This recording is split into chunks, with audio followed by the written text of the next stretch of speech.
Hello beautiful soul! Welcome back to my channel. This is Mei Chang Ame from Japan. Kabayan, Aquarius, this reading is for you. Tao na nakakonect, may travel kayo, tao na nakakonect kay Aquarius. Meron na kayong sitwasyon na na matatapos na. Kumbaga, there's a luck. And, okay. Parang there's a painful, ka nararamdaman. Tingnan natin.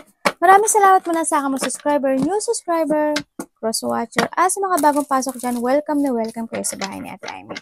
Salamat din sa mga nagpa-personal reading at sa mga gusto magpa-personal, nasa baba ang all the details. Tandaan nyo, maaaring ito is vice versa ha. Tingnan natin, Aquarius.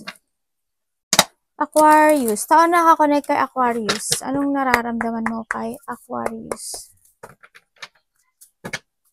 May travel ba kayo? Anong nararamdaman mo kay Aquarius? Taon na nakakonect kay Aquarius. Anong nararamdaman mo kay Aquarius?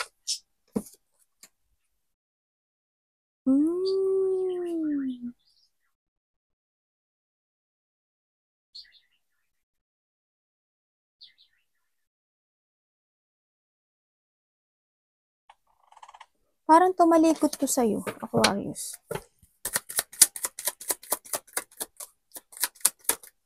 Bakit?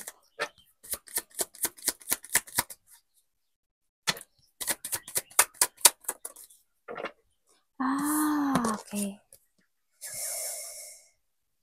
Okay, ang sabi nito, nararamdaman nitong tao na to sa'yo is, yun, sabi niya, handin yung situation na, wala na siyang excitement sa'yo. Kung sa babalik, hindi. Pagtalikod no? Kumbaga, there's no growth. They're moving on, nagbo-move on na siya, no? Sa nakikita ko. And then, sa nakita ko dito, may pagkamatigas. Nararamdaman niya sa'yo, na pabago-bago daw isip mo, nararamdaman niya rin na you're moving on, hando rin yung situation na nagkaroon sa inyo ng mga sad memories, ay nagkaroon ng kumbaga wala na rin kayong closure, hindi ko talaga nakita yung closure nyo. Yung situation na parang nagkaroon mga broken promises, ang nakita ko dito. And then, I don't know why, baka vice versa tayo sa iba, pero ang sinasabi niya dito, controller ka daw. Controller ka. Pero nararamdaman niya sa'yo na malungkot ka. Iniwan ka nito sa ere, no? Or vice versa tayo. Kasi may nakita akong pag-iwan sa ere at saka may mga sitwasyon daw na parang hindi pa na-accept, no? Sa nakita ko. Kumbaga nagkaroon ng hardship, ganyan. Parang may mga iba dito may problema sa money. Either ikaw or itong tao na to. No, may problema sa money. Kumbaga nagkakaroon ng dito struggle, no? Someone's moving on. Aquarius, ano nararamdaman mo sa tao nito? Tingnan natin nararamdaman mo. Anong nararamdaman mo sa tao na to, Aquarius?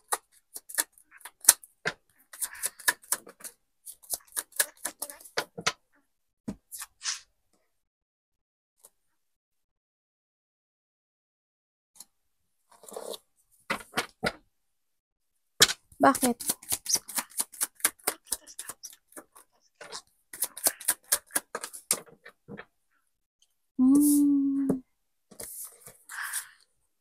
Okay. Nararamdaman mo sa tao na to, siya yung tao na kumbaga, palagi siyang, kumbaga, meron siyang situation na nagiging priorities niya, either dalawa, ganyan. Ang nakikita ko dito na, yun, dalawa yung priorities niya. And then, nakikita ko rin na parang handin yung sa situation niya na palaisip ito or nandun yung sitwasyon na parang paglayo ang nakikita ko. Parang siguro may mga sitwasyon siya na either inaayos, ini-evaluate, ganyan. To success ang nakikita ko dito. No, nararamdaman sa kanya na maybe this is a person na nagja-jungling sa kanya mga pera kasi nakita ko rin dito yung money, no? Maaring de-jungling sa pera, may mga desisyon na ang bagal magkaroon ng resulta, no? Sa nakikita ko dito. Kumbaga, itong taon na to medyo may pagka-slow, no? Kumbaga, or mabagal siya. Yes, nandun naman sa nararamdaman mo, naging masaya ka sa kanya. Kasi we have the sun. Ibig sabihin, naging masaya ka sa kanya. Siyempre, andun din yung nakikita ko dito na may mga pinag-iisipan ka dito na isang situation na nag na mga halimbawa, paano ko maaayos to, paano kong gagawin to. Andun na rin kasi yung pag-withdrawal, no, na pag-iisip. No, there's a withdrawal or nandun yung nakita ko na situation na naghahanap ka ng mga katotohanan, no? Maybe nagkaroon ng retirement or pagre-retiro either sa trabaho or sa situation or sa relationship na to sa nakita ko dito. Either itong tao na to or vice versa ha, na maaring nagkaroon ng withdrawal, no? Ganyan. Handun na yung isa is may pinuntahan na at yung isa din ganun. Ang nakita ko dito. No, pero may hinihintay daw eh. May paghihintay ako nakikita. Mga revelation, katotohanan, mga answer. No, may nakita kong paghihintay sa nakita ko dito. Ibig sabihin may player pala. Mapaglarong tao. Tingnan natin ang intention niya sa'yo. Tao na nakakonect kay Aquarius. Anong intention mo kay Aquarius? Tandaan nyo ha, maaring tayo is a vice versa.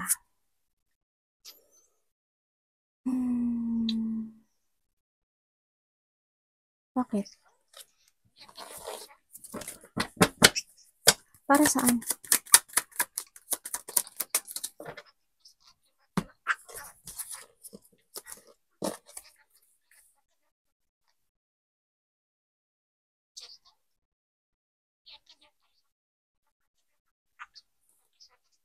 May sinasabi siya dito na maaring magkakaroon kayo ng pag-uusap nito. Yes, I want to talk to you. Nagkakaroon ng mga dealing or partnership or collaboration dito sa sitwasyon na to dahil sa kahilingan. Pero ang sinasabi niya, ikaw lang daw ang makakatulong o makapagbibigay ng kailangan niya. Yun ang sinasabi niya. Yun ang intention niya. I want to talk to you kasi yung mga kailangan ko, ikaw ang makakatulong or makakapagbigay sa akin. Yun ang sabi niya. Either pera, kasi more on, nakita ko pera kasi ang nagiging problema dito. Or iba pang situation. Pero when it comes to kasi andito na yung pagiging cold eh. Andun na yung pagiging cold nitong tao na to. Isa sa inyo andun na yung cold. Anak, ano ba yan? Daming pupo!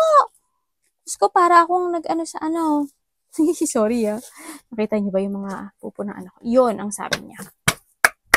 May taong cold. Tamo, 9 of Cups yun to. We have the 9 of Cups. Ibig sabihin, may nag-backstab may nanggago. Ibig sabihin, someone's abandoned. Hindi ba nananakit yung likod nyo? Ulo, paa? May sakit ba kayo? May taong may sakit. No? Sa nakita ko dito. May taong may sakit. Meron bang mga mahal sa buhay o malapit sa puso nyo namatay? Parang may nakita kasi ako ganun. Tingnan natin ang action. Tao na nakakonect kay Aquarius. Anong action mo kay Aquarius? Tandaan nyo, maaring tayo is a vice versa ha. Oh. Justice. Bakit?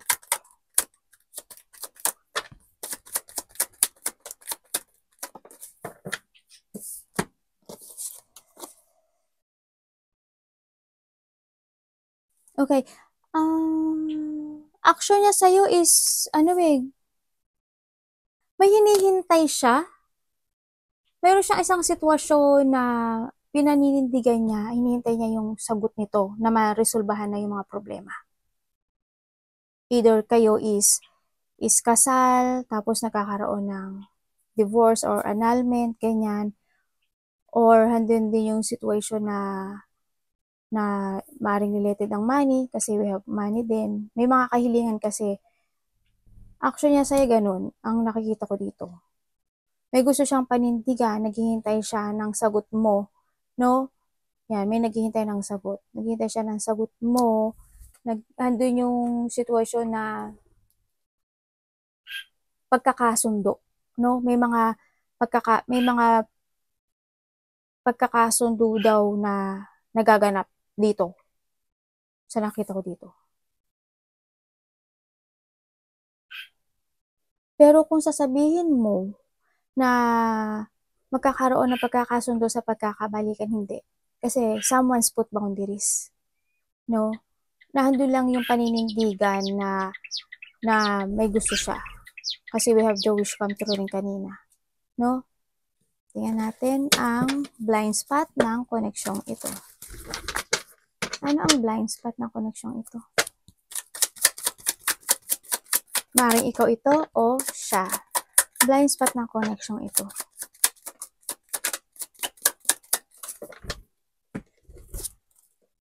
Kaya na naman kayo kuletis. Oh, have the 8-8. Bakit? Bango na anak ko Shower ka na.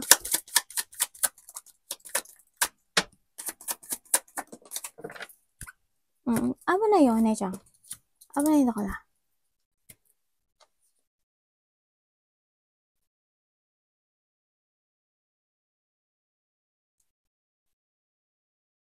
Ang blind spot na connection ito, may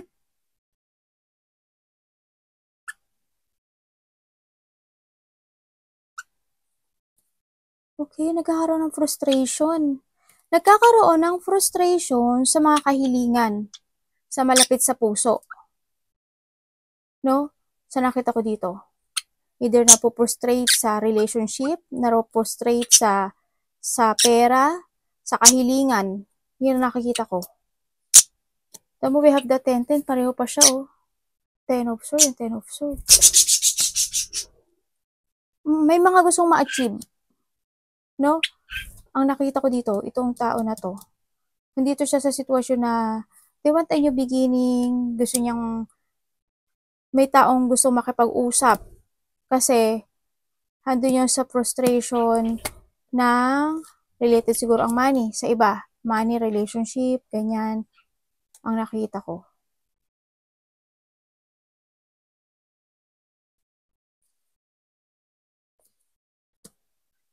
Ganun nakikita ko. Pero sa nakikita ko, may tao dito na parang nagkakaroon ng self-imprisonment or victim mentality dito.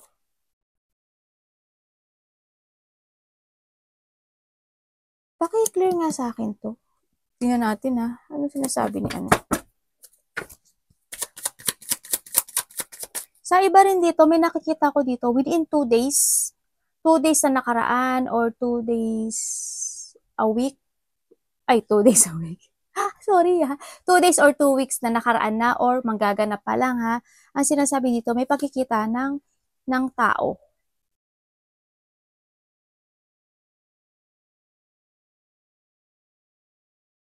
Bakit kaya napo-frustrate yung tao na to? Nandito yung sadness May mga lungkot sa kahilingan. No, pero may magkikita ng isang tao. Hindi ko lang alam kung bakit siguro may pagbabayad or may paglabas ng pera or may something na mahalagang pag-uusapan ang nakikita ko dito sa sitwasyon. Tingnan natin. Ano po yung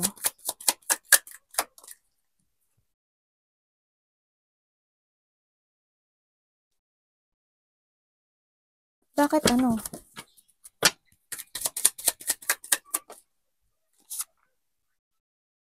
Diyos ko po, ang dami mong 8. Apat yung 8 mo, pero pare-pareho siya. Ibig sabihin, 2 lang yun. Pero 8 yung, apat yung 8 na lumabas. Sobrang ano to sobrang...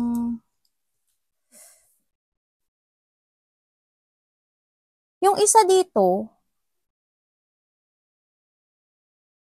nag-uumpisa na ng bagong beginning sa buhay niya. No, sa nakikita ko dito. Kasi nandito na yung sitwasyon na may pinapahalagaan na siya. Kasi may gusto siyang, parang sinunod niya yung nararamdaman niya dito. No, sa nakikita ko dito. Pero yung isa is, nandun siya sa frustration part eh. Nandun siya, nagkakaroon siya ng victim mentality, natrap siya sa sitwasyon, napopokus siya sa sakit, sa pain na sitwasyon na yon. Andun, na-stuck talaga siya. Kumbaga, nagkakaroon ng restricted dito sa isang tao, no, sa nakita ko dito. Parang sinasabi niya na I'm a victim kasi yung isa kasi may pinuntahan na gusto nang nararamdaman niya. Kaya parang yung isa, na-stuck siya dun.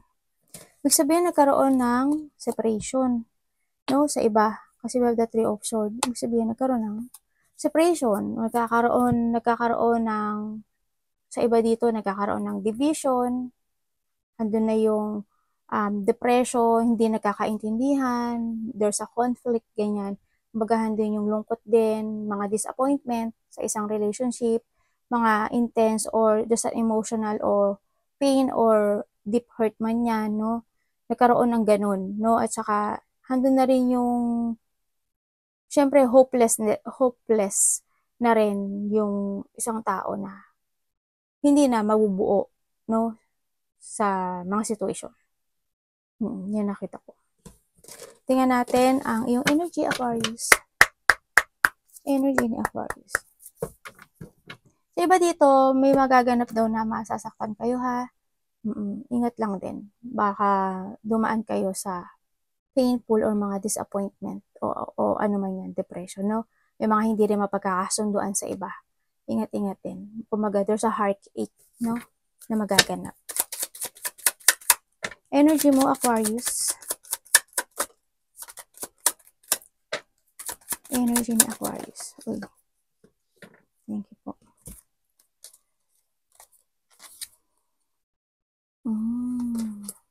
Bakit?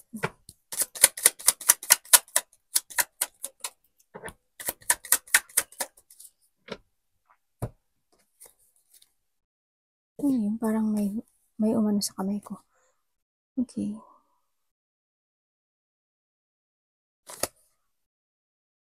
Ang energy mo, Aquarius, this October, nandito yung sitwasyon na there's a blockage to growth, no, sa'yo, no, sa nakikita ko dito. Hindi yung lungkot din. Nandito rin yung sitwasyon na nagkaroon ka ng mga disappointment sa mga naging outcome ng buhay mo, sa mga naging choices mo, ganyan. Kumbaga, nagkakaroon ka ng pagsisisi or nagkaroon ng self-doubt. Ando rin yung sitwasyon na sa iba sa inyo is no-hold kayo ng nakaraan, iba sa inyo is lack of confidence, lack of planning, na po-frustrate talaga, and then, kumbaga, may mga na-receive or may mga nangyari sa buhay mo na nag-fail, ganyan, no, sa nakita ko dito. Iba dito, someone's returning for a travel, or yung iba, yung nakita rin ako moving home, no, hindi ko alam kung sino yung nag-moving home, no, pero may nakita akong nag-moving home. Maaring may umalis na ng bahay, o ikaw lumipat ka ng bahay, o anak mo lumipat ng bahay, mga ganyan. Ang nakita ko to, handito pa rin yung pain, struggle, na mga problema na buhat-buhat mo hanggang sa ngayon, no, sa nakita, kasi nadadala ka pa na nakaraan sa mga nangyari sa'yo. No, yun yung nagiging blockage sa'yo to create again to yourself. Kasi, why? Kasi handito yung sitwasyon na may mga sitwasyon pa na hindi mo pa talaga siya na-accept. Kumbaga, nag-struggle ka dito, no? May mga hardship pa na nagaganap sa iyo, sa iba sa inyo, either sa financial, sa relationship, o sa anak, no? Sa iba sa inyo, o sa trabaho man, yung iba. Handito yung, iba siguro may mga problema kayo sa financial, no? Sa nakita ko dito. Maaring yung iba rin dito is, handito yung situation na you feeling abandoned, na parang nag-iisa ka, ganyan, feeling mo walang gustong tumulong sa'yo, feeling mo parang iniwan ka sa ere, mga ganun. Nakaramdam ka ng part na ganun sa nakikita ko. Pero andito ka pa rin na you are willing na i-fight yung isang situation na naumpisahan mo na, ganyan, hanggang sa katapusan. Kasi ganun ka eh. Pag naumpisahan mo na, tatapusin mo hanggang katapusan. Yun nakita ko ito. May mga ganun daw na bagay na naumpisahan mo, tapos tatapusin mo hanggang huli. Yun. Tingnan natin ang advice ni Universe sa'yo. Universe, ano pong advice mo kay Aquarius? Show me? Show me? Sabi ko, show me yan. Hindi ate. Alam mo naman ako, mahilig ako sa show me. Sabihin nyo na, ate, show me the number of the lotto. O, yan, lagot na tayo. Tingnan natin. And the Fool. Universe. Thank you, Universe. Wow, the 10. Ang dami mong 10, promise. Yes, maraming mangyayaring pagbabago sa'yo ngayon. Sobrang sobra. Makakatanggap ka raw ng pera, gift, ganyan. Mahalagang bagay, ganyan. Makakatanggap ka daw. Or vice versa, may tutulungan ka, ganyan. Pero ganyan nakita ko sa iba. Kumbaga, there's a growth or may mga magaganap na renewal sa inyo, no? Yung mga problema nyo daw matatapos na. Yes, syempre, ang the advice is yung matatapos na daw yung mga problema mo, no? May mga sitwasyon kasi na magkakaroon na ng clarity. May mga sitwasyon na magkakaroon na ng pagsasaayos. And may mga magtatapos na, kumbaga. Hindi yung situation na magkakaroon ng transformation sa'yo kasi nakita ko dito na parang handito ka na sa pagiging matatag na tao, no? And then, you are focusing sa isang situation na maaring may inaayos ka, no? Sa nakita ko, to make a new beginning sa buhay mo. Andun na rin kasi yung nakita ko yung, nagkaroon talaga ng mga unexpected change, sa nakita ko sa inyo. Andun na rin kasi yung sitwasyon na you're starting anew in your life, no? May ilelet ko ka na, nagkakaroon na ng renewal, nakakaroon na ng movement, or you are moving on sa nakita ko dito no? May mga inaayos ka na raw. And then may nakikita rin ako dito na sinasabi na parang may inaayos ka. 10 of Swords. Uy, ang dami mo talagang 10. Alam mo, ang dami mong 10. Ilan 10 na to? 1, 2, 4 na ata yung nakita ko sa'yo Ang dami mong 10. Ito rin 10. 4 na ata yung 10 mo. Ibig sabihin, may magtatapos na situation sa buhay mo. There's an ending. May sinasabi na may inaayos kang, hindi ko alam kung ano yun parang papers, document, mga ganun, ang nakikita ko. Pero nakita niyo, sabi dito yung universe, matatapos na yung mga bigat na pinagdadaanan mo sa ngayon. No, yung mga struggle in life, there's a new beginning, leap of faith yan, magkakaramdam ka na raw ng freedom, pabalik na daw yung lakas ng loob mo, doon na rin na you will start afresh, no, sa buhay mo, yan. Andun na rin yung yung umaasa ka na sa mabuting kalalabasan ng wakas sa mga situation. Yun na nakikita ko dito. Tingnan natin. Andun na rin, nakikita ko na rin na nakikita mo na yung halaga mo. No? Kasi you are focusing more to yourself. Tingnan natin ang overall energy ni Aquarius. Overall energy ni Aquarius. Hala. Yan ano ba yan? Nesang, iniijiwaro mo kasi si puti. Bakit po? Oh my God. Okay. Ang dami mo. Ikaw naman, Tawa ako dito. Ang dami mo. Meron kang 4 na 10. Meron kang 4 na 8. Diba? Saan ka? Panalo. And you have the 9 of coin. Ibig sabihin, you are focusing now to yourself. Ibig sabihin, may ginagawa ka na, no? When it comes to yourself, sa nakita ko dito, may mga sinusunod ka na isang situation, no? Sa nakita ko sa'yo dito, ang overall energy mo is andito yung emotion, no? Andito yung emotion sa mga kahilingan mo sa buhay mo. Pero, andito yung may mga sitwasyon na out of control, may mga sitwasyon na nai-stagnant ka. Kumbaga, may mga sitwasyon na ang bagal-bagal lumabas or ang bagal-bagal ng movement. Kaya you're still waiting and patiently na parang binabalanse mo yung bagay. Ganun, babalanse mo daw yung bagay na sitwasyon para lang sa kahilingan mo. No? Ang nakita ko dito. Parang may sitwasyon ka na tinitiis na maresolbahan or magkaroon ng movement. Ganyan ang nakikita ko dito. Kasi sa ngayon, parang very slow ang speed, ang movement, nagkakaroon ng delay at cancel sa iba. Yes, there's a stagnant. Kumbaga, lack of energy ang nakikita ko dito to move on. No? Andun yung emotion na your dreams, may dinidream ka, may iniilusyon ka. Minsan, tulog-tulog din pag may time, no? May mga iniisip ka every night. Opo yun, anak yan. Opo yun. Sila, Aquarius no ko to. So, na yun. Ano mga dito mga anak ko, anak. Pwede na. Mga anak ko. Yan, para sumaya ka na. Hello, Aquarius. Yun ang sabi. No? Kumbaga, dito ka sa sitwasyon na naging patient ka sa mga kahilingan mo kahit na mabagal ito. Yun. Pero keep moving lang. Nakita ko naman na you will be okay. No, dito. May mga sitwasyon na there's a growth, nakikita sa'yo. Arigato namaste, God bless.